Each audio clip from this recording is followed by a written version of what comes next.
All right, we back. Yo, We back. we back. Let's go. Nothing burger. That was a nothing burger.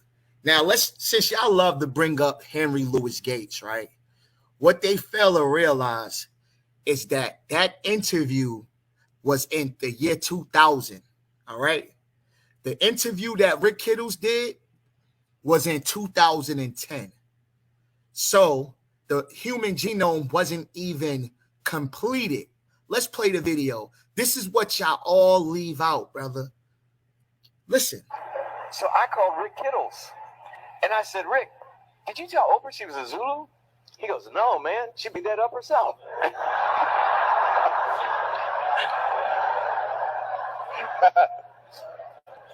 It's a true story. It's a true story. I would lie to make you laugh, but I'm telling you a true story. So I said, Rick, are you in your lab? He said, yeah. I said, is anybody there? He said, no. I said, when the results come in, make her Zulu, man. You know? I said, you back there making it up anyway. Nobody believe you can take some spit and figure out a tribe? What, are you crazy? Nobody believe you can take some spit and figure out a tribe? What, are you crazy? Now, this is the part that most of these pretendians leave out. They be like, well, Louis Gates said that you can't do it with no spit. You can't. This is him being sarcastic. Do you understand what I'm saying to you? But check it out, though. See, this is the part that they leave out. You know what I mean? They always cut that part out.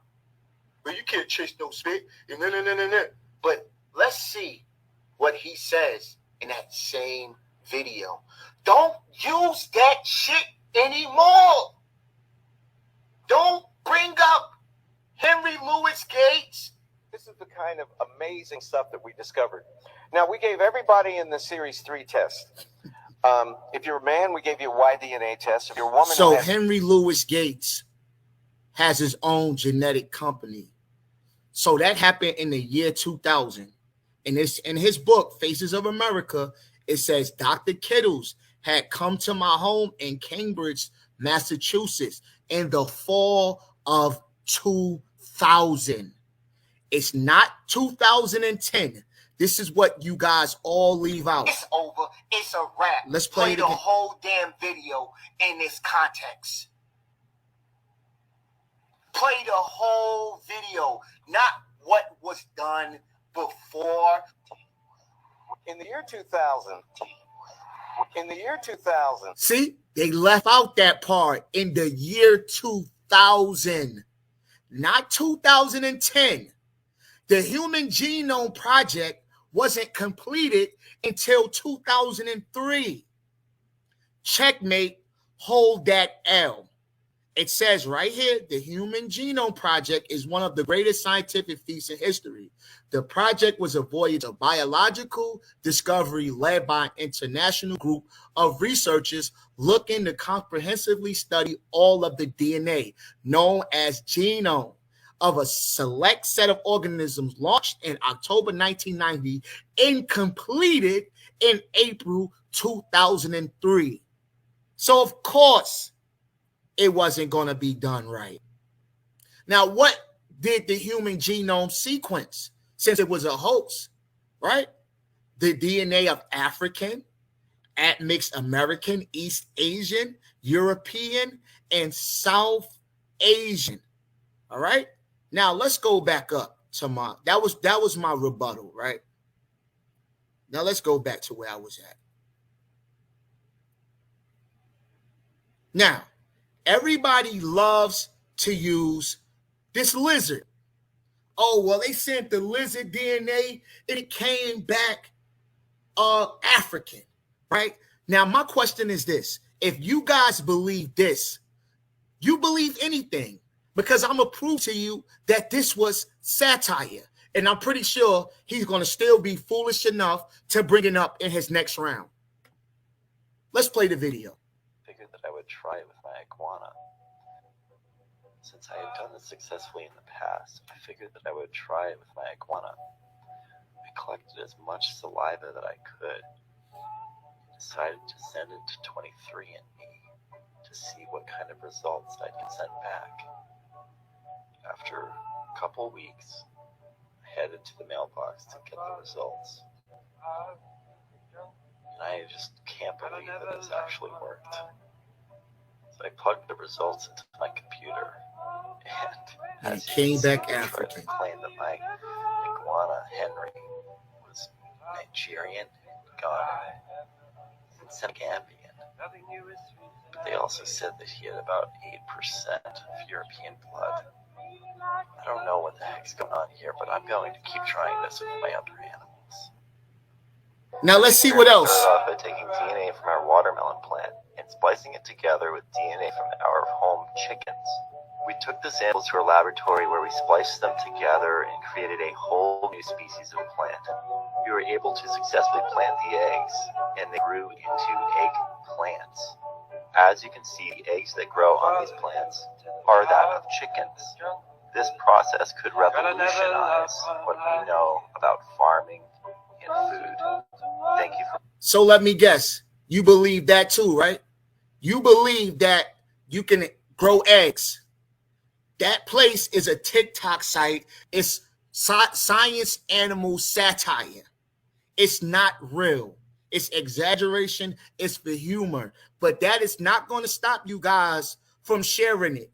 Saying, look, they did a lizard. First of all, you don't swab a lizard with 23andMe. You spit in a tube. That fucking lizard, that lizard would die if you get enough spit. This is what gullible is. Easily duped or cheated. So if you believe that, what else you believe? No, it is because with the Americo-Liberians and the Sierra Leoneans, they have American Indian diaspora DNA. How do you know that if DNA is a hoax? How do you know what DNA they got? Let me play it back again. See, Shah-Son, I was going to leave this for the debate, brother. I wasn't going to bring it up during the face-off, but we here now. Let him say it, what DNA they had. Indian diaspora DNA. What DNA? American Indian diaspora DNA. They have American Indian diaspora DNA. I'll spell it for you. D-U-M-M-Y. Period. Period. Now, this is my African ancestry, and it matches my ancestry. Let me tell you how. It says my people are the Igbo people from Nigeria. This is what he failed to leave out. Because when you go to my ancestry, guess what? Nigeria is there. But what did he do? He scrolled all the way to the bottom where it said East Central. It made it like I only had that much Nigerian in me. Nice try, but you failed. Womp, womp, womp. Now, this is my cousin Sam, distant relative. He lives in Ghana, right? We share the same DNA. We share the same DNA. All right? Do you see it? It's right there. Shared ancestry with somebody who lives in Ghana. But matter of fact, let's get even deeper. Let's look at my DNA.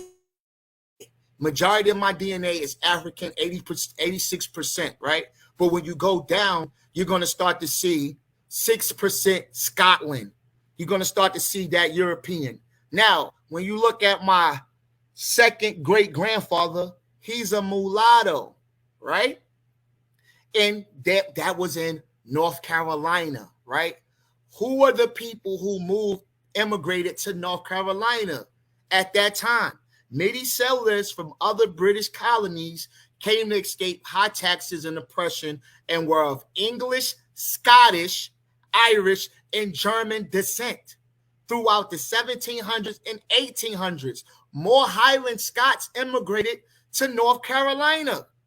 So my DNA backs my genealogy. You can't just use DNA. DNA is wonderful, but does it fit your genealogy. And as far it does, you see, he's mulatto, mixed ancestry, right? Now look at my DNA. This is I have total matches of 15,000 people from South Carolina, Low Country, and all of that. Now that my peoples is from Gullah, is from the Gullah. 80. Now, what does it say? They did a study of the Gullah African Americans and look at the percentage of their DNA. 86%, 16%, in a mere 1.4% DNA. So if you look at my DNA, which I only got about 2% indigenous, so it fits, my DNA fits my migration and my family, right? Now, let's keep going. Look at my third, fourth great grandfather. His parents were born in Africa. My genealogy is matching my DNA, my records, right? Let's look at my fifth to my eighth cousin, right? You can tell she has some admixture. We share DNA, but look at her DNA. You can look at her face and obviously tell there's an admixture. Then you could look at her DNA and see it's 12% Cameroon, 8% Nigerian, but then it goes down to 27% England. So if it was just a mere guess, why didn't they guess that the Cameroon was 27% and the English was 12%? If it's just because y'all want to say it's just a guesstimate, but it adds up to these people. Denialism. What is denialism? Denialism is the practice of denying the existence of truth or validity of something despite proof or strong evidence that it is real, true, or valid. Let me let you guys listen to something right here. Let's listen to Smoke Signal and how he feel to show you that self-hatred is real. They don't care about the truth, bro. You know that. If the truth leads us back to Africa, fuck the truth. How about that? Exactly. So I want y'all to clip this. If DNA leads me back to Africa, nigga, fuck DNA. How about that? Wow. Yeah, that's how nigga. Let me be the first Aboriginal to officially say I'm anti-motherfucking African. He's anti-African. I'm anti-motherfucking African. And in hating Africa and hating the African, we ended up even hating ourselves without even realizing it. And you know how I know that's true? Because I'm pretty sure that they seen OTK's genealogy and knows he has West African ancestry. But as long as he denies being African, you're my Indian brother, straight up. Now let's go to Hank Greeley, right? Since y'all love bringing up Hank Greeley, I'm going to debunk 60. I've been debunked 60 Minutes 3 years ago. Hank Greeley, a law professor at Stanford University, has studied this new field. He worries that people don't realize just how many ancestors they actually have. 8 generations ago, both you and I had 256 great-great-great-great-great-great-grandparents. Wait, you're saying... Now let's stop right there. If we have all of those great-great-great-great-great-great-grandparents, why are we only going to one grandmother? Why? Why are we only going to one grandmother if we got all of those great-great-great? Checkmate. Saying that if you go back 8 generations, we have 256 great-great-great-grandparents? Yes. Grandma said. Every generation. Now, 5 minutes and 20 seconds. Got you. I appreciate it. Now, I've reached out to Hank Greeley, and let's see what Hank Greeley said about DNA. Is it a hoax, or can you use it to trace your ancestry? All right. He said, wow, 60-minute segment I did about in 2008. But somehow these people are still using a video from 2008 as if science doesn't update. Bro, stop using it. So the 60-minute segment I did about in 2008, didn't know it was still alive. Short answer, both then and even more now. It can be done, but it still has major limitations. As a way of confirming fairly genetic relatives, out to second cousins is quite good. As a way of telling your ethnic roots, it's okay. It's good at telling you if you have ancestry from some of the major continental groups, Europe, East Asia, the Americas, Sub-Saharan Africa. It's pretty good at telling you how much DNA you inherit from there. But not wonderful. If it tells you you are 50% European, your family tree would probably show you have about 35 to 65%. Now check this out. Hank Greeley, excuse me for the distractions. The kids are going in and out. But Hank Greeley said he done his. I've done mine's family tree DNA, though 60 Minutes didn't mention it because it wasn't interesting. Sounds like an agenda to me. Y'all want to get all conspiracy and spooky. Why they didn't mention that Mr. Hank Greeley had a DNA test? They all agree that I'm overwhelmingly European in ancestry. So all the tests he took verified that he had European ancestry. If it was just a guess, why didn't it make Mr. Hank Greeley an African or Chinese or Indian? Why did it say he was of European ancestry? Because it's not a damn hoax. Now, Rick Kittles, now just look at it. African ancestry was founded in the year 2003. Why it didn't come out in the year 2000? If y'all want to keep saying that he tried to turn her Zulu, why? Because in the year 2003, the human genome was completed. Rick Kittles has the largest database of Africans. All right? February 2003. Now, this is my rebuttal. How much time I got, AP? You got 2 minutes and 15 2 seconds. minutes. All right, let's get it. Third myth. Okay, I want everybody to be honest. Just the African Americans in this room. How many of you are descended from a Native American? Just raise your hand. Don't be ashamed. There you go. Look at all them Native Americans. Well, I got news for you. None of y'all descended from Native Americans. Checkmate. That part. My grandmother had high cheekbones and straight black hair. Every Negro I know claimed that in 1950. Well, guess what the DNA evidence shows? Only 5% of the African American people, 1 out of 20, have any significant Native American ancestry. What? But 1 out of 20. But on the other hand, 58% of the African American people have a significant amount of white ancestry. You know that those high cheekbones and straight black hair? That came from your white great-great-grandfather. The average African American and the average Native American never saw each other.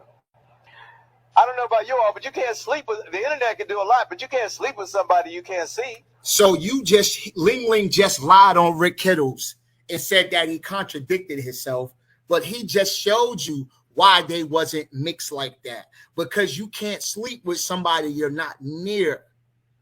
You know how many times people say, well, I got ancestors that's Cherokee, but their family lived in the whole place where the damn Cherokees wasn't even that. So how can you be part Cherokee if your family wasn't even in that location?